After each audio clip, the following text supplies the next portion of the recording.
Domingos Laicos en Paradigma Radio.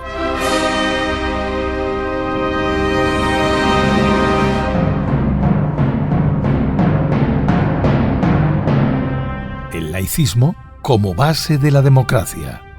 Domingos Laicos en Paradigma Radio.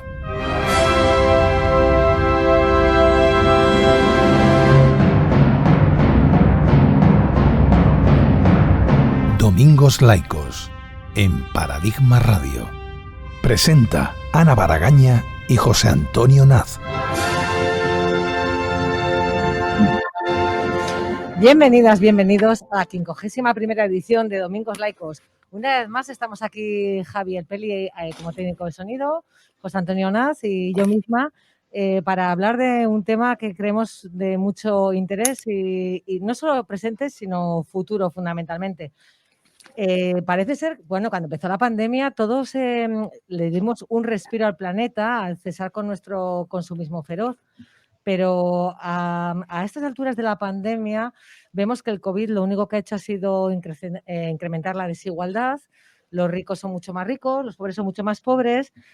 Y por ejemplo, que mantenemos prácticas como la que nos llama en la viñeta del genial Gobal, en la que, si la podéis observar, pues unos aviones contaminando tremendamente el espacio, pues hacen publicidad contra el cambio climático.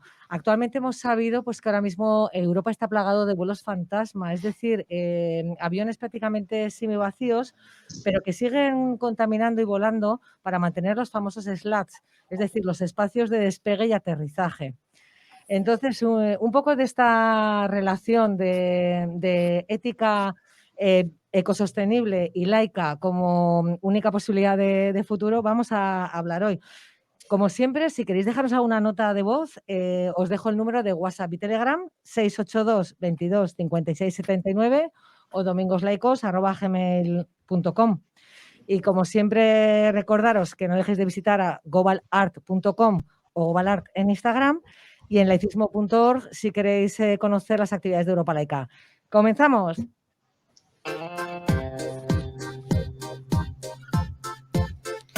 ¿Quién tendrá el poder para cambiar el planeta?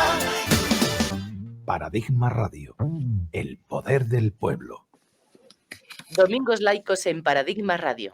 La laicidad es la base de la democracia. Domingos Laicos en Paradigma Radio. Todos los domingos a las 12 de la mañana. Buenos días. Alguien se preguntará, ¿qué relación hay entre la salvación del planeta y el laicismo? Pues de eso vamos a reflexionar hoy en Domingos Laicos. En el libro de Ética Laica, que recomiendo encarecidamente, en el que se recogen algunos textos de personas que constituyen un grupo de pensamiento laico, se refieren a este tema. Analizan cómo, no solo por convicciones democráticas, sino para la simple supervivencia de la propia humanidad, es necesaria una ética laica del bien común, lo que conlleva la defensa de la ecología y la lucha contra el capitalismo y el neoliberalismo. De todo esto vamos a hablar con dos personas que han dedicado toda su vida a trabajar por la defensa de la vida y del planeta para que pueda ser disfrutado y permita la supervivencia de las próximas generaciones. Nos referimos a José Larios, que además de profesor ya jubilado, ha militado desde su juventud en múltiples movimientos, desde la plataforma anticabril hasta en distintos partidos, siempre explicando y proponiendo alternativas desde distintos ámbitos, como profesor, concejal, miembro de patronatos colectivos o incluso como director general de Educación Medioambiental en el gobierno andaluz, donde estuvo algo más de un año. En la actualidad preside la Fundación Transición y milita en Alternativa Verde. Y junto a él, José Esquinas, ingeniero agrónomo de formación y científico y humanista de dedicación y con una práctica militante muy activa. Durante 30 años ha trabajado en la FAO, la organización de la ONU que tiene como objetivo acabar con el hambre en el mundo. siendo presidente del Comité sobre Ética en la Alimentación y la Agricultura en dicha organización. Aunque jubilado, sigue trabajando de manera intensiva y desde todos los ámbitos posibles, universidad, comisiones y encuentros internacionales, distintas plataformas, colectivos, etcétera. No para. Tiene ya una vitalidad increíble. Y todo eso para informar y convencer a la humanidad del peligro de autoeliminación que corremos y las alternativas, eso sí, buscar alternativas para mantener la vida del planeta y el desarrollo humano. Según la Constitución española, el Estado es aconfesional. El artículo 16.3 dice: ninguna confesión tendrá carácter estatal. Muy bien, pues bueno, yo voy a comenzar con Pepe Larios. Pepe, por un momento pareció que la crisis de la COVID-19, al evidenciar que el capitalismo neoliberal ha saqueado sistemáticamente los bienes comunes, la solidaridad colectiva y ha comprometido incluso la vida en el planeta, podía suponer una oportunidad para reinventarnos hacia un modelo social más cooperativo, ecosostenible. ¿Estamos ante una oportunidad perdida o aún hay esperanzas de que la pandemia nos haga reaccionar y recapacitar en esta deriva que llevamos? Yo tengo mis dudas. Yo creo que había mucho de ilusión, pero también los propios sectores que estamos abogando por el cambio. El resto de sectores yo creo que se lo planteaban bastante menos. Pero también hay, lamentablemente, esto es un indicador importante. La pandemia es fruto también de nuestro modelo socioeconómico. Si no hubiéramos invadido el ser humano selvas tropicales y se hubieran colocado macrogranjas en espacios que ocupaban las especies en las que el coronavirus y otras enfermedades están presentes, no hubiera habido ese salto hacia la humanidad. Mi amigo, el biólogo Fernando Valladares, que lleva una campaña intensísima en los medios de comunicación sobre este tema, continuamente plantea con toda claridad que el mantenimiento de la biodiversidad es un colchón de seguridad para la propia humanidad. Ese colchón lo estamos destruyendo a pasos agigantados. Estamos en la sexta gran extinción. Luego, si no somos capaces de ver ya las señales, por ejemplo, del cambio climático o este otro síntoma de la decrepitud de nuestro modelo socioeconómico, como es la pandemia, difícil está la respuesta a esta situación. Y vuelvo a repetir que yo soy bastante pesimista con respecto a esto, porque éramos las propias personas que estábamos empeñadas en el cambio las que pensábamos que esto podría ser un avance, pero no es así. En el momento que todo el mundo quiere que acaben las restricciones para consumir más, para hacer, por ejemplo, viajes que sabemos que son contraproducentes a otras partes del mundo con las emisiones de dióxido de carbono que eso suponen, etcétera, etcétera. Luego, yo en ese sentido creo que no ha servido la pandemia, pero además vuelvo a repetir que es un mal indicador, porque si un efecto como este no ha sido capaz de modificar de forma importante nuestra relación con la biosfera, no sé ya a qué esperamos. Sí, de la oportunidad de cambio, de repente derivamos a la obsesión por la nueva normalidad, ¿no? Que al final es volver a más de lo mismo cuando sabemos que es insostenible. Es tremendo, ¿no? Que no hayamos aprendido. Sí, tremendo. Incluso, además, se está utilizando de forma errónea, yo creo que la pandemia para justificar también otros fallos que está teniendo el sistema económico. Por ejemplo, lo que antes comentaba de la disrupción en los servicios que se están produciendo, ¿no? El que tengan que pararse las fábricas de fertilizantes en todo el mundo, de fertilizantes no orgánicos por problemas con el gas, el que no lleguen microchips para los coches esos que van supuestamente eléctricos que nos iban a solucionar el futuro. Todo esto está indicando que por mal camino vamos y que estos problemas ya existían de antes. Si vemos las estadísticas del año 2019, ya veíamos que lo que ha ocurrido con la pandemia es que hemos pegado un salto adelante en ese proceso de degradación de la sociedad humana. Muy bien. Bueno, vamos con José Esquina. Hay una de las escritoras del libro ese de ética laica, Rosa Regás. Rosa Regás. Estoy con los José aquí, José Lario de Esquina, Rosa Regás. Y esta mujer se plantea desde el punto de vista laico que en realidad los dioses, sean los que sean, siempre están al servicio del poder. Y en el momento actual se ve perfectamente que el más tangible, el Dios más tangible es el del beneficio. La ciega explotación, el feroz consumismo, que nos convierte en monstruos que mantenemos en la miseria, esto es textual, a más de medio mundo mientras destruimos la tierra, los mares y el aire que respiramos. ¿Tú estás de acuerdo? ¿Qué opinas, José? Sí, no puedo dejar de estar de acuerdo. Haría algunas matizaciones, sin embargo. En primer lugar, no los dioses, que yo no sé si existen o no existen ni cuáles son. Yo soy agnóstico. Pero sí las religiones. De hecho, don Miguel de Unamuno dice que las religiones son las jaulas de Dios, donde sus sacerdotes y los seguidores de las religiones han metido a Dios para utilizarle a su servicio. Pero no siempre así. Bueno, lo que ha ocurrido en los últimos años es que el capital se ha quitado la careta, ya no necesita intermediarios, ya no necesita dioses y religiones, va a cara descubierta. Es una desvergüenza, pero así está ocurriendo. De todas maneras, no siempre ha sido así. Y me gustaría hacer un poquito de pequeña historia, muy breve. He oído, por razones de mi trabajo, he visitado muchísimos países y he conocido a muchas religiones, a muchas culturas con distintos credos y sobre todo pueblos indígenas. Entonces es muy bonito el ver cómo el Dios que conciben la inmensa mayoría de pueblos indígenas es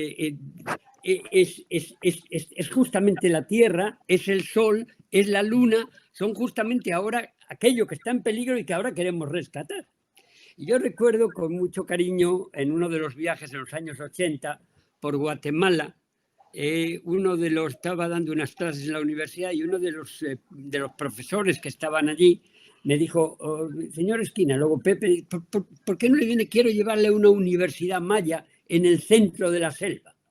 Hombre, pues sí, pero tenemos que ir escondidos porque está prohibido que haya estas universidades mayas. Bueno, pues vamos escondidos. Entonces fuimos, de hecho salimos tarde de noche, caminamos con un grupo de unas 40 personas durante bastantes kilómetros y llegamos allí a donde tenían unas ruinas mayas, una especie de altar que era a su vez altar para ellos, pero también desde donde donde se enseñaban las técnicas tradicionales de producción de alimentos, de medicinas, etc.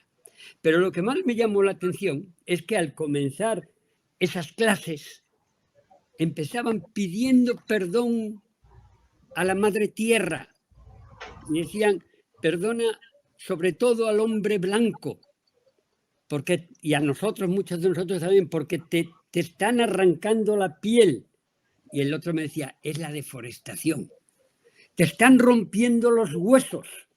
Y me decía, es cuando rompemos las rocas para sacar minerales. Y decía, te estamos envenenando la sangre. Y este decía, la contaminación de los ríos. Entonces, esa forma de acercarse a la madre tierra, amigable, y el decir, nosotros somos tú y tú eres nosotros, me pareció maravillosa. Y eso está en compaginación también, como que estos mismos grupos, claro que comen carne de vez en cuando, no tanta como nosotros, ni muchísimo menos, pero cuando van a matar a un animal, piden perdón al animal o hacen una ceremonia y dicen, no tengo más remedio, es para comer, porque si no me muero. ¿Entiendes? Es todo un tratamiento distinto. Hay una conciencia de que nosotros somos parte del planeta. Y ese planeta en su conjunto y ese cosmos es la deidad.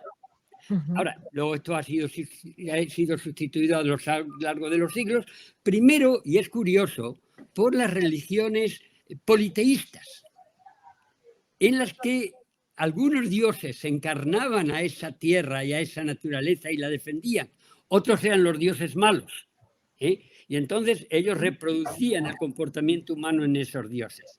Y finalmente, cuando llegan ya las religiones monoteístas, pues ahí realmente es cuando más margen queda para la instrumentalización de esas religiones al servicio de lo que hoy es el gran Dios, el Dios beneficio, el Dios dinero, el Dios banca, el Dios mercado. ¿Eh? Y ahí es donde cobra todo sentido esa expresión de Unamuno que os decía antes. Aquí no hay otros dioses de un tipo o de otro, pero sí hay una cosa muy curiosa, y es estas religiones tienen sus santos actuales y sus santos de repuesto. De hecho, en la religión católica hay santos como San Francisco de Asís, que habla del hermano lobo, de la hermana tierra, del hermano árbol, y que realmente distribuye el cariño y la necesidad de todo ello a un nivel casi humano. Ujú. Y bueno, hay otros que sin ser santos, como Teilhard de Chardin, fue un jesuita de los años 20, que le metieron en el índice, se prohibieron sus libros, se le prohibió publicar, etcétera, porque él hablaba de que éramos parte del ecosistema, de que no se nos podía separar, de que había una visión cosmogénica. Y entonces a este le prohibieron todo. Y ahora, 50 años después, 60 años después de su muerte, se le rescata. Y de hecho, ahora todas las religiones están girando de una u otra manera hacia la idea del ecologismo, etc. Y de hecho, este Papa a mí me da una gran esperanza. Como te digo, yo soy agnóstico, pero me parece que está haciendo cosas francamente interesantes. Y en la encíclica Laudato Si dice varias cosas, pero hay dos que quiero mencionar. Una es cuando dice que los problemas medioambientales y los problemas sociales de la desigualdad son las dos caras de la misma moneda. Yo no puedo estar más de acuerdo con eso.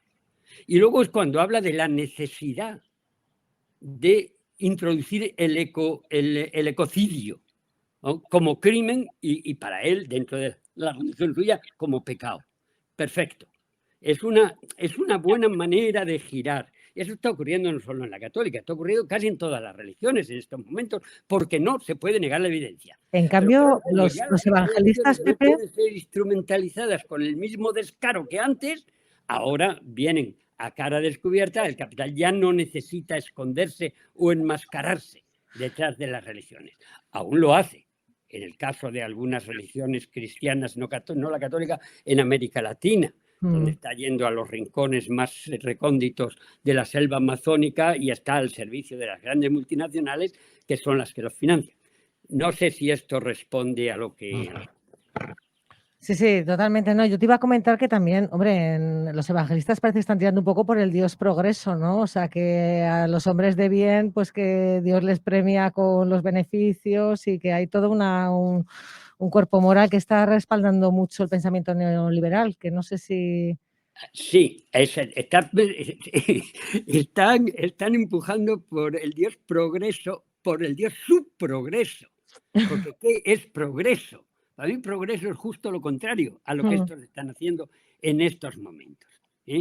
Esto es el progreso para unos cuantos y el retroceso más absoluto para la inmensa mayoría de la humanidad. Totalmente.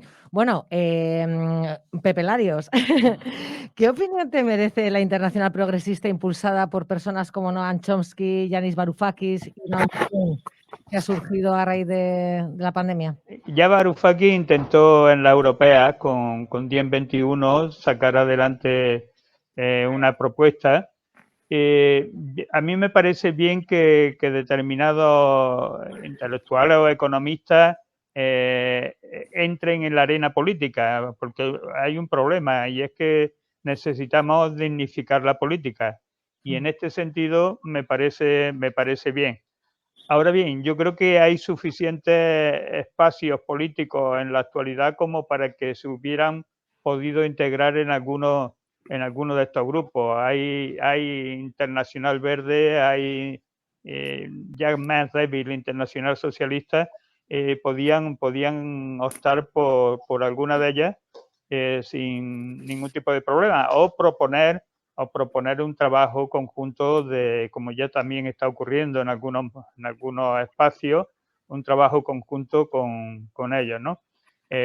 Una nueva formación política salir, no sé si es democrático y es justo y se puede hacer sin ningún tipo de problema, pero yo soy de la opinión de que no es necesario. Hay suficientes ideas en el campo político como para defender y proponer un modelo alternativo de sociedad similar a que Noam Chomsky o Varoufakis están proponiendo, ¿no? Bien, Pepe Esquinas, Sí. ¿por qué crees que la mayoría de los países incumplen con el Convenio de Naciones Unidas sobre la diversidad biológica?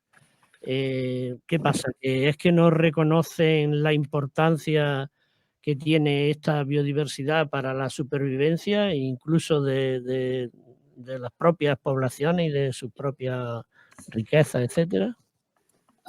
No es que no la reconocen. Aquí hay un elemento, es que no la cumplen, pero vamos a ver, no es que no la reconocen. De hecho, el Convenio de Diversidad Biológica, primero, que es la diversidad silvestre fundamentalmente, como el equivalente para la diversidad biológica agrícola, que es el Tratado Internacional de Recursos Fitogenéticos, han sido negociados por 180 y tantos países en Naciones Unidas a lo largo, en un caso de 10 o 12 años y en el otro caso de 25 años. O sea, es evidente que reconocen la importancia y además se aprueban por consenso, lo cual es muy importante. De hecho, hoy ha sido ratificado por los parlamentos, en el caso de la diversidad agrícola, de unos más de 150 países, incluido el nuestro. Y en el otro caso, pues más todavía, casi 180 países lo han aprobado. Por lo tanto, está reconocida la importancia, pero no se cumple. El problema es que es lo que es ley. Y que es ley también nacional. Cuando lo aprueba el Parlamento, no se cumple. Es papel mojado. No todo. Parte de ello. Las partes, y es curioso, pues, ¿y por qué no se cumple? Justo las partes que no se cumplen son las que entran en conflicto con los intereses económicos.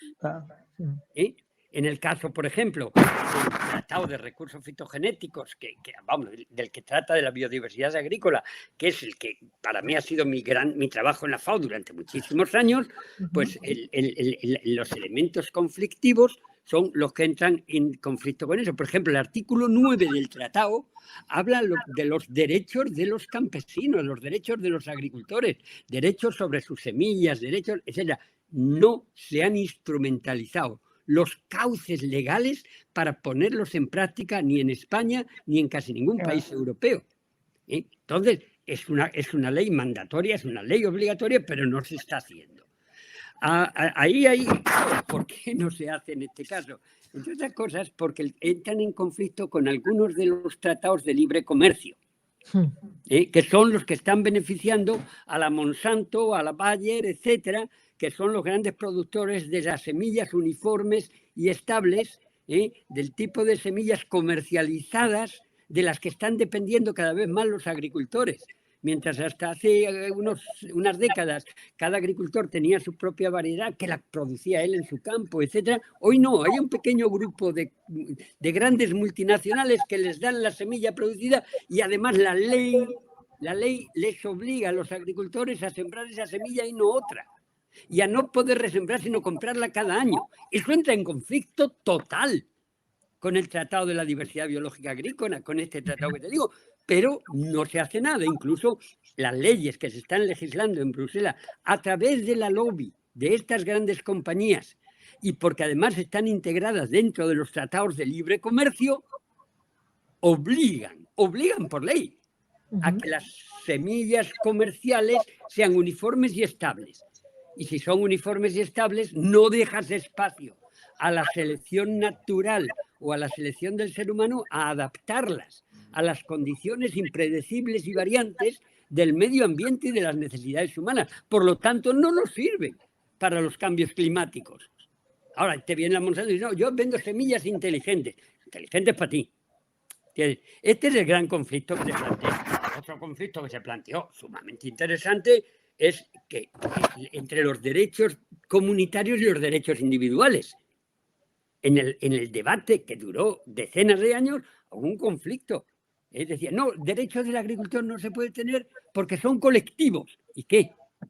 Algunas legislaciones, sobre todo anglosajonas, solo permiten los derechos individuales. Sí, es mucho más largo todo esto, pero lo dejamos aquí. No Pepe, sé. pero si esas leyes existen, ¿los ciudadanos podríamos hacer algo para que se cumplan? O sea, ¿tenemos Mira, ahí alguna oportunidad de eso es, hacer algo? solo tenemos que exigir. Tú has hablado hace un momentito de la Constitución española. Si es que la Constitución española tiene algunas cosas muy buenas, pero no se están cumpliendo. ¿Eh? No se están cumpliendo. Lo del laicismo que tú decías está claro. Pero esto es otra cosa. Esto es una ley aprobada en nuestro Parlamento y aprobada por unanimidad. Tenemos que exigir, tenemos el instrumento de decir, no, si yo no quiero nada raro, solo que se cumplan las leyes. Es más, esta ley se aprueba en junio del 2004 en el Parlamento español. Aún no se han hecho esos cauces. Pero mucho más reciente, en el 2018, en diciembre del 2018, se aprueba otra ley en esta misma línea, en este caso negociada por la Comisión de Derechos Humanos, el Consejo de Derechos Humanos de Naciones Unidas, que es la Declaración Universal de los Derechos de los Campesinos. Esta va más allá que lo otro, no solo los derechos sobre la semilla, es los derechos sobre la tierra, los derechos sobre el agua, los derechos a la diversidad biológica, el derecho de las mujeres campesinas, los derechos a la seguridad social, etc. Tampoco se está cumpliendo. Y esta se aprobó en la Asamblea General de Naciones Unidas el 17 de diciembre del 18.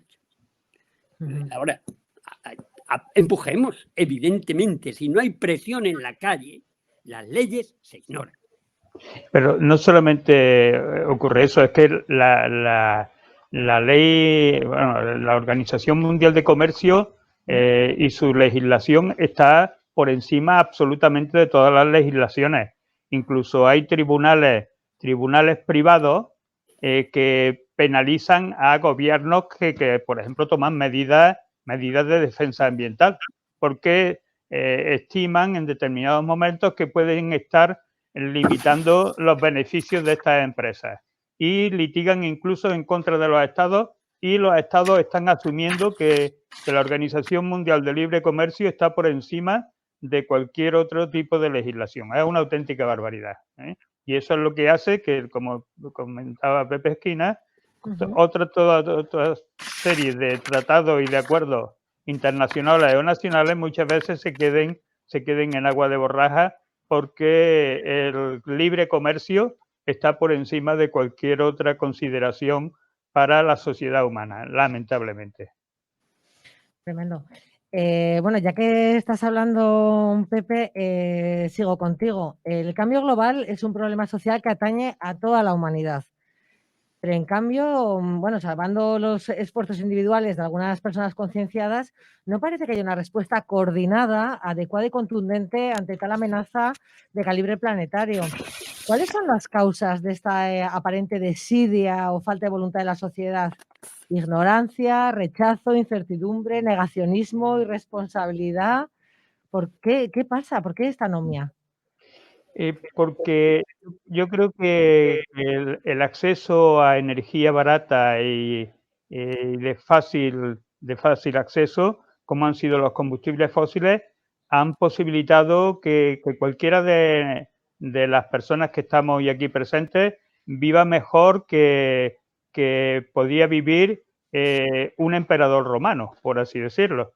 Tenemos a nuestra disposición lo que se denomina esclavos energéticos, y, por ejemplo, en España de media pues podemos tener del orden de 80 o 90 personas energéticas, equivalentes energéticos, trabajando para nosotros. Luego, esto nos está dando una serie de beneficios. Es verdad que tiene unas contrapartidas, pero las contrapartidas, como serán para las generaciones futuras, pues por ahora la gente, y además expoliada Yo creo que las personas somos responsables, pero los responsables últimos son aquellos que las multinacionales y los gobiernos que las soportan, que son los que están marcando el ritmo absolutamente de toda la humanidad, ¿no? Nosotras, como personas individuales, podemos organizarnos, podemos responder, pero en última instancia quien realmente tiene el poder y el que tenemos que oponer un contrapoder son las grandes corporaciones y los gobiernos que las respaldan, ¿no? Muy bien. Bueno, vamos a hacer una pequeña pausa musical y a preguntarnos con Maná, a la vista de lo que estamos hablando, que dónde van a jugar, dónde jugarán nuestros niños. Oye, ¿te parece si le preguntamos a...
Cuenta el abuelo que de niño él jugó Pepe Esquina, de árboles Sí. y una cosilla, que soy Javi, y que se oyen los papeles, cuando Sí. mueven los papeles, se Ah. oye como que la están moviendo sobre el ordenador o algo así.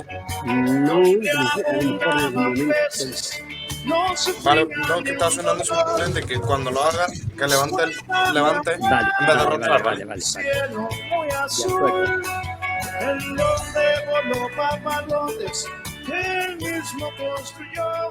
El tiempo Oye, Javi, ¿cómo has crecido? pasó, ¿Sí? viejo ya murió.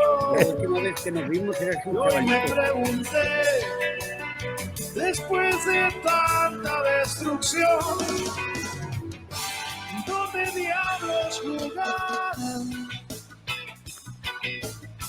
los pobres niños? Ay, ay, ay, ¿en dónde jugaron? Se está quemando el mundo, ya no hay lugar.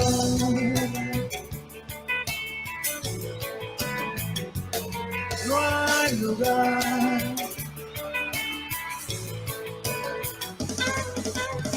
La tierra está a punto de partirse en dos. El cielo ya se ha roto en llanto gris. La mar vomita ríos de aceite sin cesar.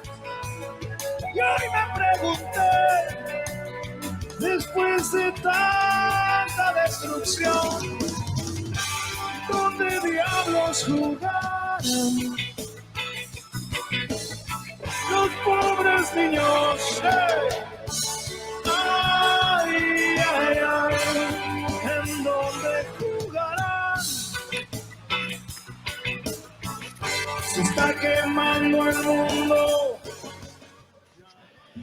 Bien, seguimos con José Esquina.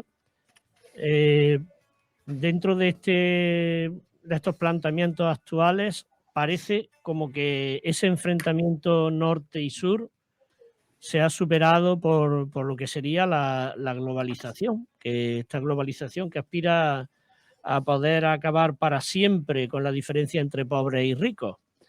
¿Qué valoración hace de la contribución de la globalización al reparto de la riqueza? ¿Cuál es su coste ecológico? Malísima. Vamos a ver, cuando cae el muro de Berlín, todos dijimos, bueno, ahora todo ese dinero que se usa para armas va a ir a cooperación internacional. Mentira. Se hizo prácticamente lo opuesto. Estaban el señor Reagan por un lado y la señora Thatcher por otro, hicieron un desastre, sobre todo no solo con el dinero, el problema es se creó una mentalidad terrible. Entonces, ¿qué es lo que vamos al grano? ¿Qué es lo que está ocurriendo? Esa globalización que en principio, cuidado, yo no puedo estar contra una globalización en el momento en que me comunico con las antípodas en segundos por wifi o puedo viajar en un día, eso es globalización, es un hecho. Pero ¿para qué nos está sirviendo esa globalización? Sobre todo, yo estoy hablando de la globalización económica, en el que hay un libre intercambio de dinero, de capital y de mercancías, pero no de personas. Eso es una barbaridad y estamos sufriendo las consecuencias. Eso es lo que ha llevado pues, a que ha servido para una expansión del capitalismo sin fronteras y sin trabas. El capitalismo, para sobrevivir, necesita expandirse. Necesita expandirse en recursos naturales, expandirse a través de las fronteras, etc. Y se lo hemos servido en bandeja. ¿Cuáles son efectos concretos? ¿Qué está pasando? No sé cuántos habéis leído el informe de Intermon Oxfam de anteayer, en el que dice... Haznos un resumen, Pepe, porque me parece que... Vamos, os hago un pequeño resumen, pero es escalofriante. Cómo durante los 2 años de pandemia de COVID-19, los 10 hombres más ricos del planeta han duplicado su fortuna, que ha pasado a ser de 700.000 millones de dólares a 1,5 billones de dólares en 2 años. Mientras el 99% restante de la humanidad ha empeorado su situación, empujando a la pobreza a más de 160 millones de personas. Pobreza severa, por supuesto. Luego habla también de qué ha pasado con los multimillonarios. La situación es la misma. Cuanto más rico, más ganas. Entonces, esa desigualdad además crea una inestabilidad político-social y geopolítica tremenda. Es que ni siquiera a corto plazo se hacen más ricos. No sé para qué les sirve la riqueza. Pero a medio y largo plazo se desestabiliza la situación mundial, con lo cual ni siquiera. Eso con respecto, pues aquí me preguntabas, ¿ha servido para el reparto de la riqueza? No, al contrario. Y luego me dices, ¿cuál es su coste ecológico? Bien, lo que ha ocurrido ecológicamente es que de nuevo esa expansión del capital necesaria para su subsistencia ha llevado a poner en peligro los recursos naturales del planeta.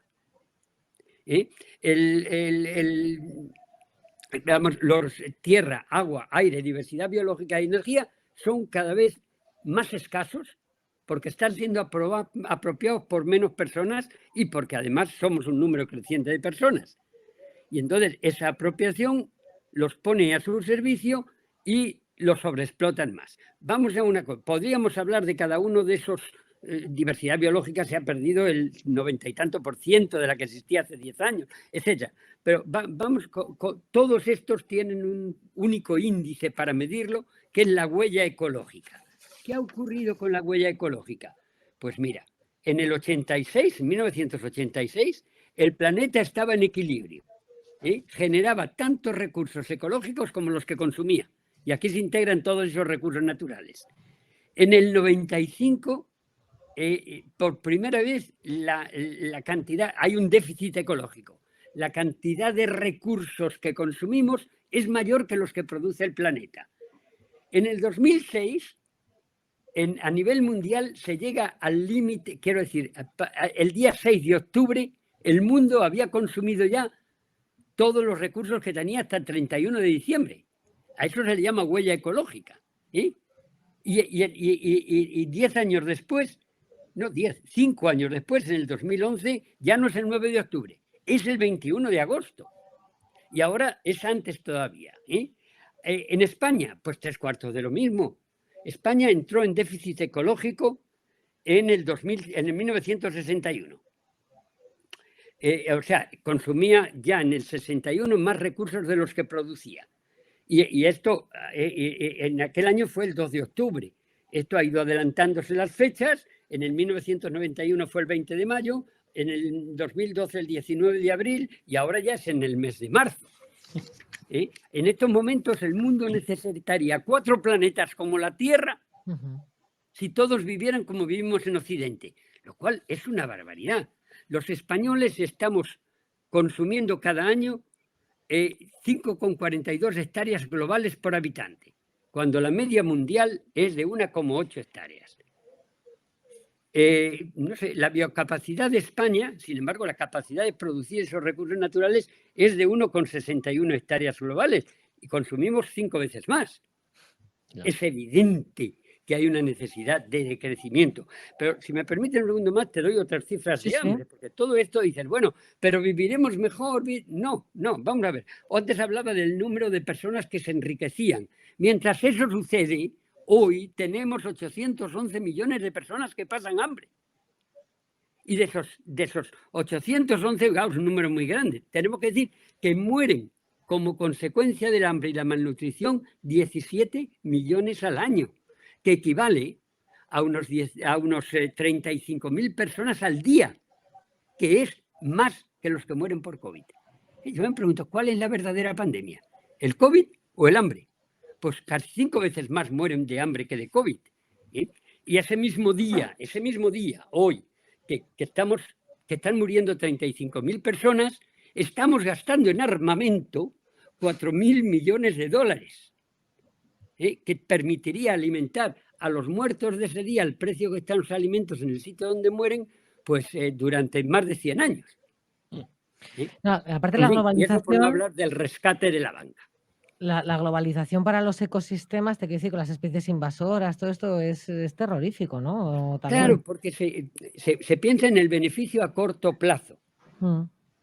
Y entonces no se plantea en este tema para las especies invasoras, para el calentamiento global, para los cambios climáticos, para la existencia de las abejas, que son fundamentales para producir, para el COVID. Atenta, el COVID está muy relacionado con la biodiversidad, como dice Fernando Valladares, ya que lo ha mencionado antes Pepe, la destrucción de las especies intermedias entre las especies humanas y las especies silvestres que están en el centro de zonas hasta ahora inalcanzables, de esos bosques como el Amazonas o como en Indonesia, la destrucción de esas especies hace que nuestra especie entre en contacto con una serie de coronavirus, incluyendo el de la COVID, con el que a lo largo de milenios nunca había entrado en contacto antes.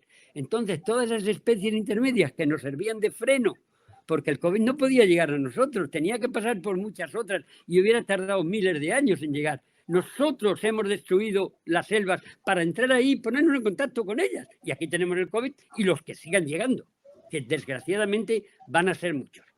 El planteamiento es cuántos más tienen que ocurrir para que pongamos los medios para que no siga ocurriendo. Os digo de esta manera lo que yo considero en cierta medida una buena noticia, un punto de esperanza. Lo que está ocurriendo es que al terminar con esos recursos naturales, el capitalismo se está suicidando. Sí. Ya no puede seguir expandiéndose. Y como decía Chomsky, él decía el capitalismo morirá de éxito. Ya está muriendo de éxito, ha triunfado. Y lo que no ha sido capaz de hacer la izquierda, no hemos sido capaces de hacer desde la izquierda, que es vencer esa inercia de un sistema suicida, lo está haciendo la naturaleza. ¿Pero a qué coste? ¿Estamos preparados? ¿Cuál es el sistema alternativo que podemos aportar? Pepe Larios, ¿quieres hablar, verdad? ¿Querías aportar? Sí, quería añadir algunas cuestiones. Una, la globalización ha sido posible gracias a energía muy barata.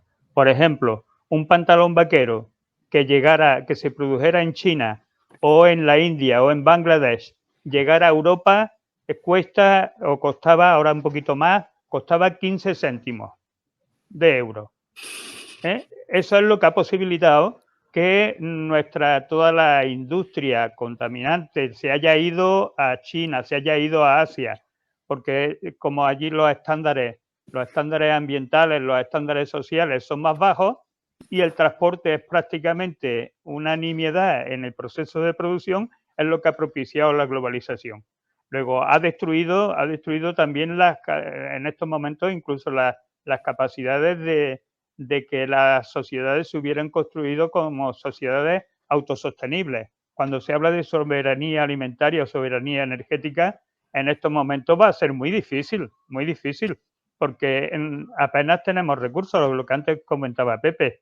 Si en España estamos utilizando del orden de 5 y pico hectáreas por habitante y solamente disponemos de 1,61, ¿de dónde viene eso? Uno, se lo hemos robado al tercer mundo. Dos, lo que es peor entre todas, se le está robando a las generaciones futuras. Estamos tirando de la tarjeta de crédito y ya lo estamos pagando con los problemas ambientales y con problemas sociales derivados de esos problemas ambientales que están interrelacionados, porque la desigualdad y los problemas ambientales, como antes se comentaba, son la cara de la misma moneda. En el momento que sube, por ejemplo, ahora está subiendo los precios de la energía, ¿cómo responde el sistema? El sistema responde precarizando y decreciendo. Estamos decreciendo. Lo que ocurre es que estamos decreciendo bajando el capital, los beneficios supuestos del sistema. Cada vez se está expulsando a más gente en el primer mundo y estamos precarizando el empleo y demás. Y en otros países del tercer mundo lo que está ocurriendo son estados fallidos. O sea, el mundo en estos momentos ya está decreciendo. Lo que ocurre es que está decreciendo, suicidándose, como antes decía, suicidándose el sistema. El problema es que si se sigue suicidando el sistema, habrá sido un éxito. Pero habrá sido un éxito con muchísimo sufrimiento para todas las personas que en este planeta habitamos, no solamente a las personas, sino el resto de las especies que conviven con nosotros. Sí, esta mentalidad cortoplacista que nos tiene en esta deriva autodestructiva se podría combatir con una educación que fomentara la cooperación, que además que parece que es mucho más innata al ser humano, ¿no? La tribu, el cooperar. Pero en cambio, lo que se impone es la educación del emprendedor, el patrón del emprendedor individual. ¿Crees que por qué se sigue educando en el emprendedor cuando no nos va a quedar otra que cooperar? En primer lugar, yo que he sido enseñante toda mi vida y luego también me he dedicado muchísimo tiempo también a la educación ambiental, yo creo que el problema que tenemos, uno, con la cuestión de la educación es que las enseñantes y los enseñantes somos de la misma pasta que el resto de la sociedad. Sí, y ahí lo que llama, y en la educación funciona, salvo aquellos profesionales que han hackeado o hemos intentado hackear el sistema, es lo que planteaba Ivan Illich con el currículum oculto de la educación. Hay un currículum aparente, pero el currículum oculto es adaptar a las personas al sistema. Y si el sistema es un sistema individualista, insolidario y competitivo, eso es lo que se enseña en los centros de enseñanza, mayoritariamente. Vuelvo a decir que salvo aquellas compañeras y compañeros que han estado o siguen estando hackeando el sistema, pero están hackeándolo y con problemas también, con problemas profesionales, ¿no? Luego, yo cuando se habla de la educación para la cuestión ambiental, para la cuestión del feminismo, para la cuestión de la solidaridad, digo, de acuerdo, pero el problema, vuelvo a repetir, es que la mayoría de las personas que se dedican a la enseñanza están dentro de un sistema con unos valores imperantes y con un currículum que impone el sistema, que imponen los estados, y son currículum totalmente utilitarios, ¿no? Para adaptarse al sistema, no para crear mentes críticas con este sistema. De hecho, cuando yo he tenido algunas veces serios problemas en el desarrollo de mi profesión, cuando se ha quedado muy evidenciado el intento de hackeo, el intento de transmitir otros valores que no eran los valores imperantes dentro del sistema educativo. Eso lo hemos vivido más de uno. Sí. Por eso he dicho, que salvo a los compañeros y compañeras que hackean y han estado hackeando el sistema. Pepe, Pues un momento, perdona. Pepe, perdona, por acabar con este tema. ¿Tú crees que en algún futuro no muy lejano la sociedad española estará preparada para que un partido verde tome peso como está tomando, por ejemplo, ahora mismo en Alemania? ¿O lo ves muy difícil en España? Bueno, algunos estamos empeñados que ocurra algo, que es que se hibriden los partidos de izquierda, vayan evolucionando de una teoría económica también economicistas, más solidarias, pero economicistas, hacia una economía ecológica, que comiencen a entender que algunas de las alternativas que se están planteando, incluso aparentemente progresistas, van en camino equivocado al que deberían ir. Y de hecho estamos empeñados en esa hibridación, en ese mestizaje, y se está viendo de alguna manera que comienza, por ejemplo, en Unidas Podemos, formaciones políticas como Podemos o como Izquierda Unida comienzan a asumir, y lo estamos viendo en el Parlamento, comienzan a asumir posiciones verdes que en otro momento han sido incluso combatidas por estas formaciones políticas, ¿no?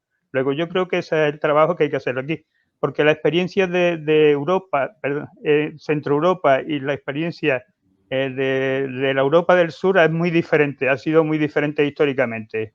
En el sur de Europa, Italia, Portugal, Grecia, Francia, los partidos verdes son débiles porque, entre otras cosas, los partidos comunistas, al tener dictaduras, los partidos comunistas fueron los que en todo ese proceso se opusieron a la dictadura y no existía esa conciencia tan importante verde como podía ocurrir en otros sitios.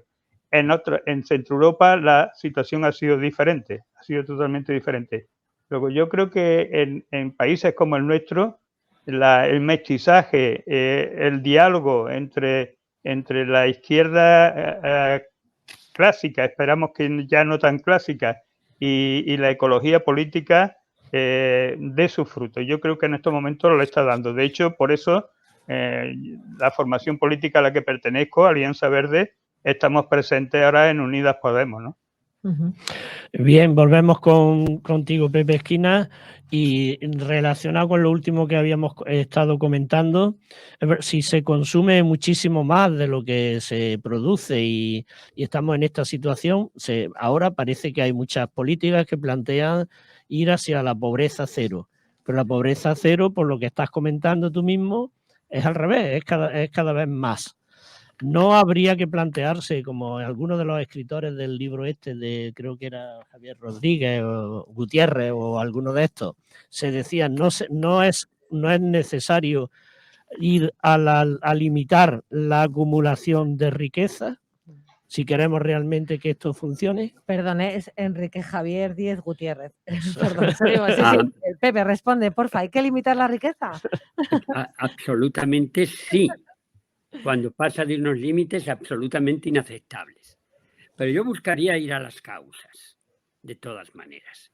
Y desde ese punto de vista, lo que más me preocupa no es solo la acumulación de la riqueza de algo, de dinero, sino la acumulación en unas pocas manos de esos recursos naturales limitados y perecederos del planeta y su explotación para la obtención de beneficios a cortísimo plazo. Hay un proverbio africano que dice que el medio ambiente y los recursos naturales del planeta no nos pertenecen. Los tenemos en préstamo de nuestros hijos. Y cuando los destruimos, estamos robando a nuestros hijos, a las generaciones futuras. ¿Por qué ocurre eso? Y aquí entramos en un déficit del sistema. Y estoy hablando tanto desde el punto de vista económico como político. Me explico. Desde el punto de vista económico, las generaciones futuras, nuestros nietos, nuestros bisnietos y nuestros tataranietos, no han nacido y por tanto no consumen. Por tanto, en un sistema en el que todo está basado en la oferta y la demanda, daros cuenta que esos recursos naturales del planeta es la oferta limitada y perecedera que da el planeta para esta generación y todas las que vienen después. ¿Y cómo fijamos el precio? Oferta y demanda, equilibrio, pero la oferta es para todos los que vienen después también. Y la demanda que puedes medir es la de una sola generación. Es absolutamente incongruente, están absolutamente infravalorados. Por lo tanto, esto es fundamental, introducir elementos en el sistema que permitan tener en cuenta las necesidades de las generaciones futuras. Y de ahí la necesidad de esa justicia intergeneracional. De lo contrario, estamos robando a nuestros hijos legalmente, pero les estamos robando. Y desde el punto de vista democrático, el sistema menos malo de todos, como decía Churchill, es la democracia, ¿cierto? Es una persona, un voto. Pero las generaciones futuras, que son las que van a sufrir las consecuencias de nuestro consumo ilimitado y de alguna manera también absolutamente irresponsable, no votan ni consumen, no participan en el mercado, pero tampoco participan en la democracia. Entonces, de nuevo, o haces la justicia intergeneracional, que es difícil, pero también se habló de los derechos de las generaciones futuras. Y ahí los leguleyos dijeron, no puede tener derecho, para tener derecho hay que ser persona jurídica. Bueno, el derecho lo definimos nosotros. Y si quieres, ya una cosa más fácil y más cómoda y que debe de hacerse, es ya que no tenemos todavía ese tipo de derechos de la tierra, de las generaciones futuras, etcétera, al menos tengamos en nuestros parlamentos, en nuestros órganos representativos, un representante de las generaciones futuras. En Naciones Unidas, en el año 92, en la cumbre de Río, en la primera cumbre de la Tierra, ya se habló de la necesidad de que haya un ombudsman de las generaciones futuras. La persona que cuando llega, se va a aprobar una ley, va a defender los intereses de los que vienen después, diciendo, ¿cómo va a afectar esto a los intereses de los que yo represento? Que son las generaciones futuras. Y entonces eso podría paralizarla. Yo recuerdo en un viaje a Cuzco no hace mucho, ya después de haberme jubilado de la FAO, fue en el 2014 o 2015, era una reunión sobre soberanía alimentaria de pueblos indígenas. Y una cosa que me llamó profundamente la atención es que numerosos pueblos indígenas de los 5 continentes tenían una cosa en común. En casi todos ellos lo que ocurre es que las decisiones la toma un pequeño grupo que llaman grupo de ancianos, que la palabra anciano y la palabra sabio en muchos de estos pueblos es la misma. Ese pueblo de ancianos toma las decisiones, pero para las decisiones importantes, antes de tomar la decisión, se hacen una serie de preguntas. Y una de las preguntas es, ¿cómo afectará esta decisión que yo voy a tomar hoy en las generaciones futuras? Perdón, en las 7 últimas generaciones, en el caso de América Latina, 10 en el caso de África, 5 en fin, pero es a las próximas generaciones. Y nosotros, en época de cambio climático, en época en que estamos destruyendo los recursos, no nos planteamos, no tenemos a nadie que defienda ese tipo de intereses. Y eso no cuesta mucho. Es como el defensor del pueblo.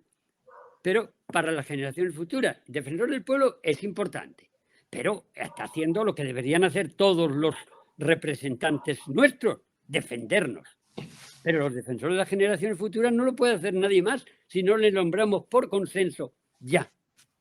Hay varias iniciativas, no nos da tiempo a hablar de ello, pero yo creo que esto es fundamental.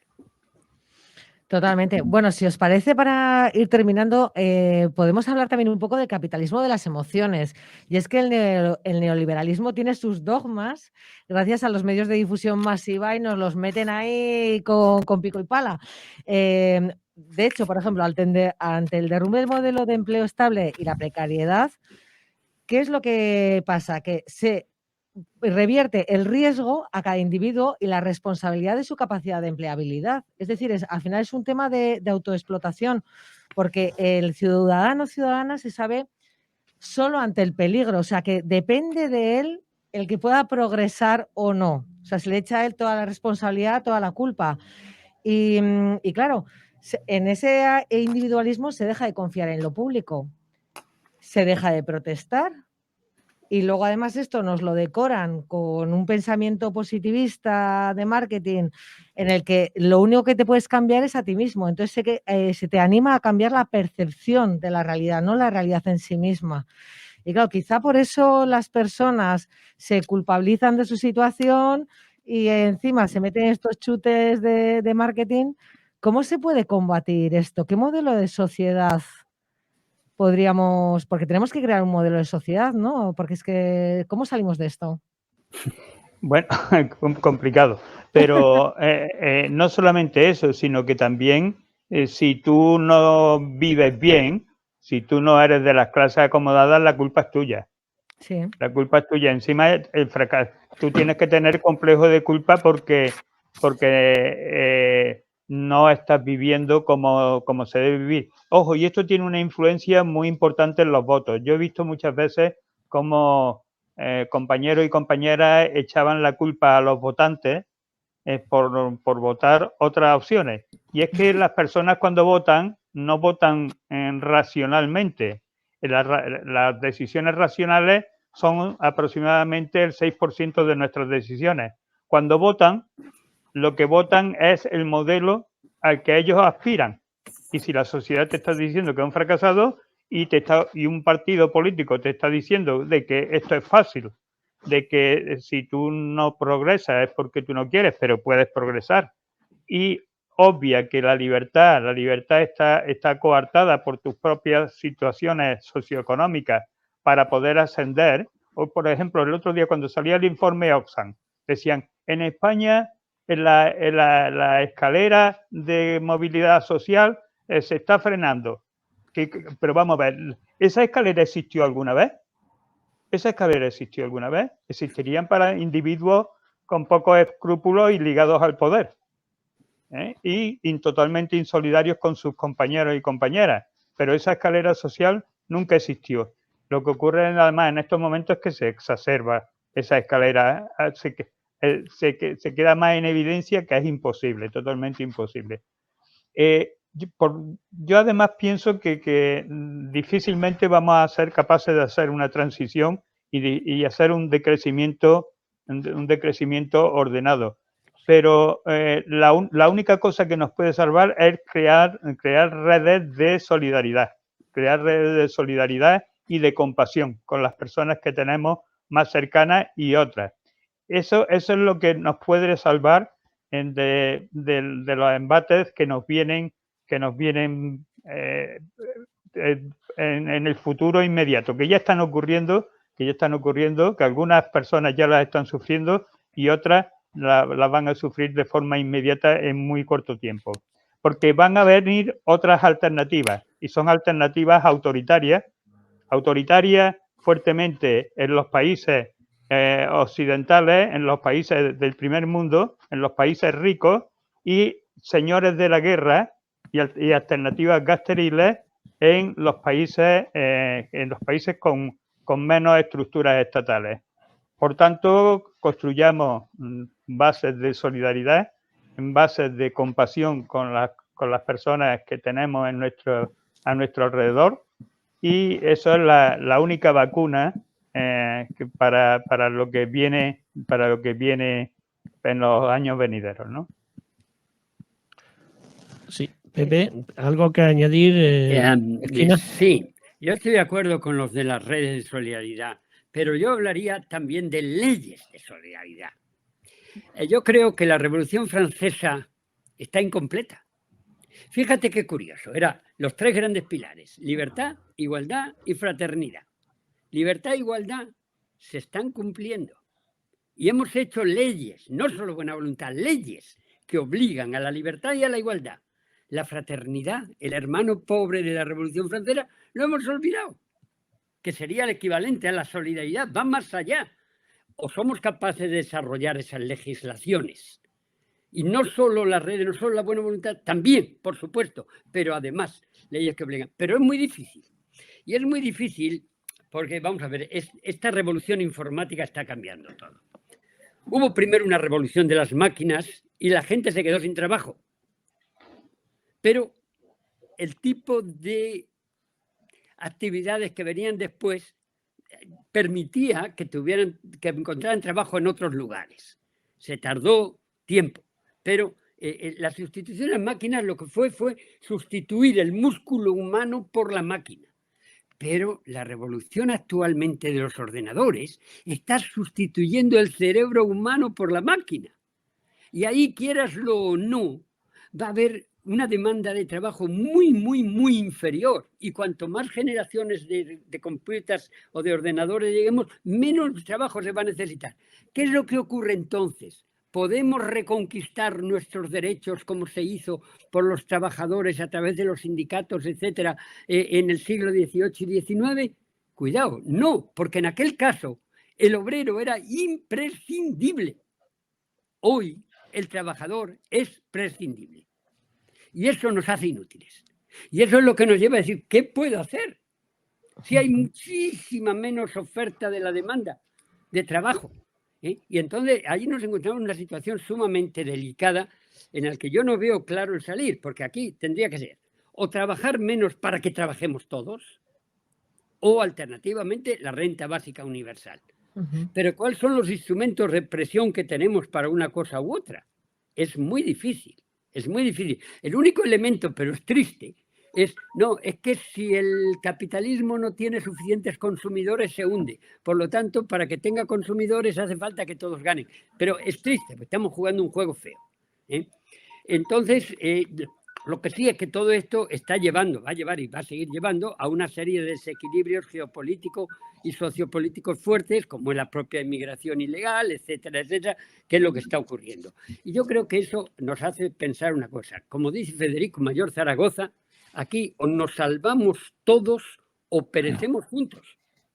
Estamos en una pequeña barca, en un mundo globalizado e interdependiente, en el que si se hace un agujero en la barca, me da igual que estés en Estados Unidos, en África, en India o en España, se hunde la barca enterita. Eso es triste, pero esa es nuestra salvación justamente.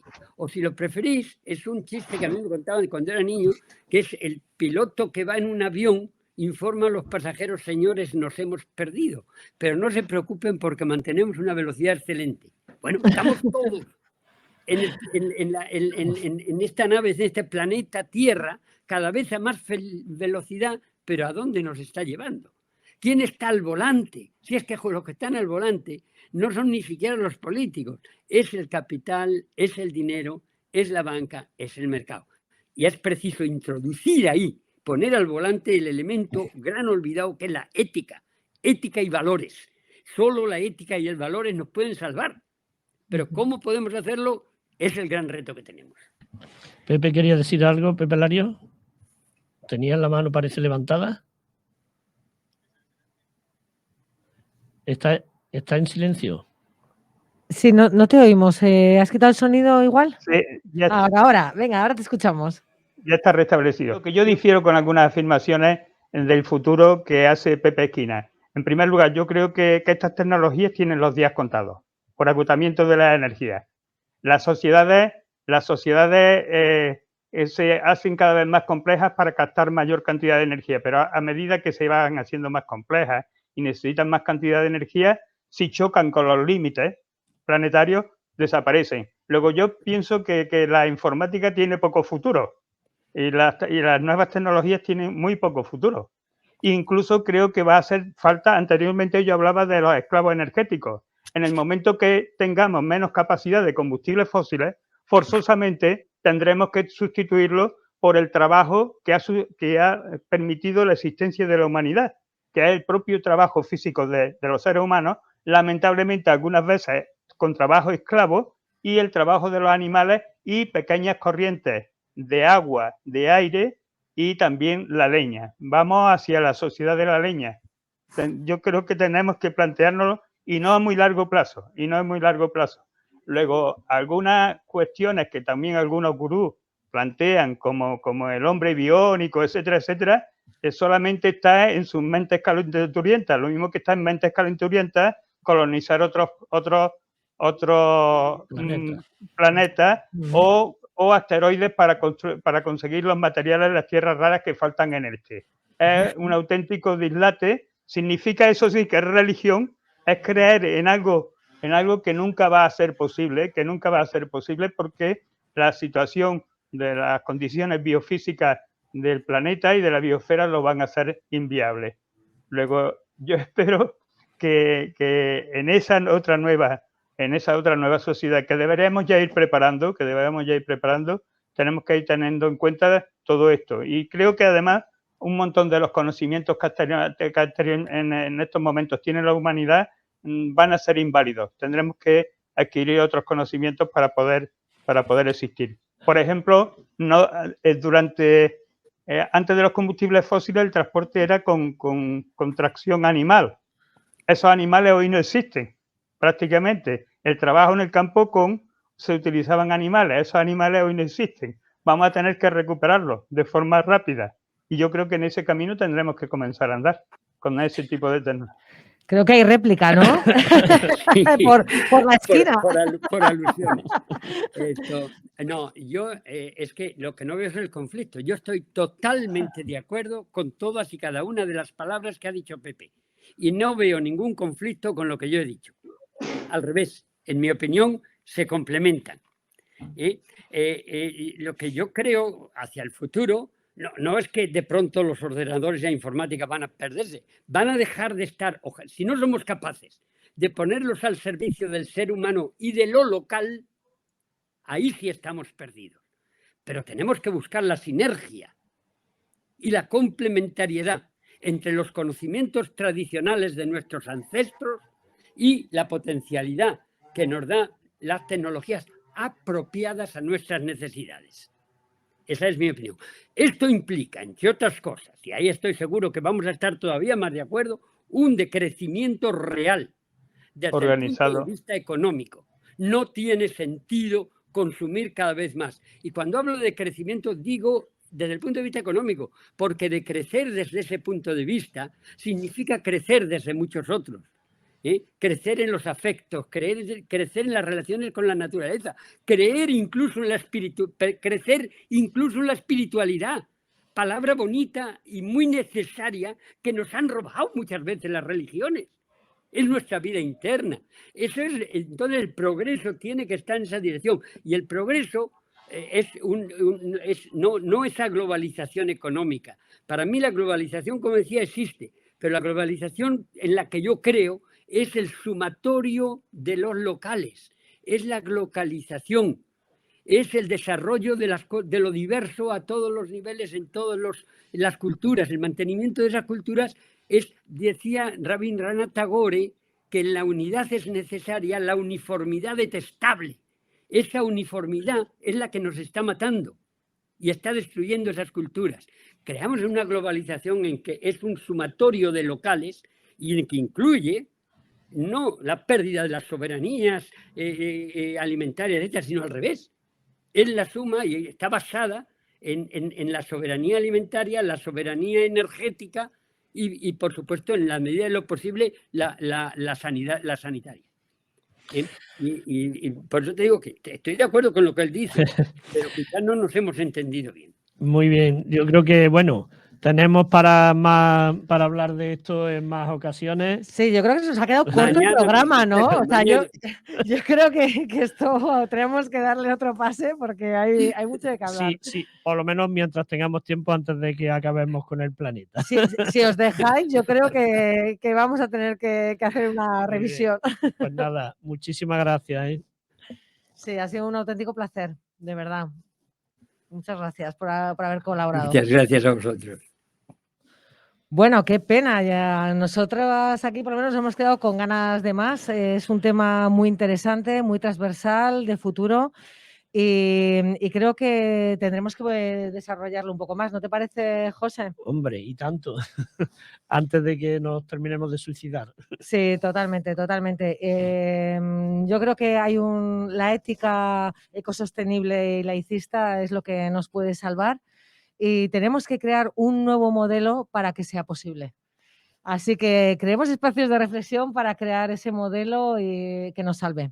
Muy bien. En fin, espero que en 15 días queráis volver a escucharnos y prometemos volver con nuevos contenidos. Un abrazo muy fuerte, cuidaos.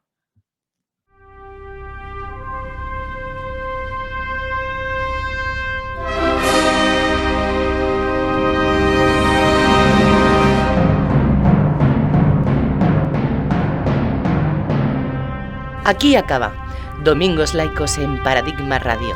Puede volver a escucharlo en radio.paradigmamedia.org. Buen día. Les esperamos el próximo programa.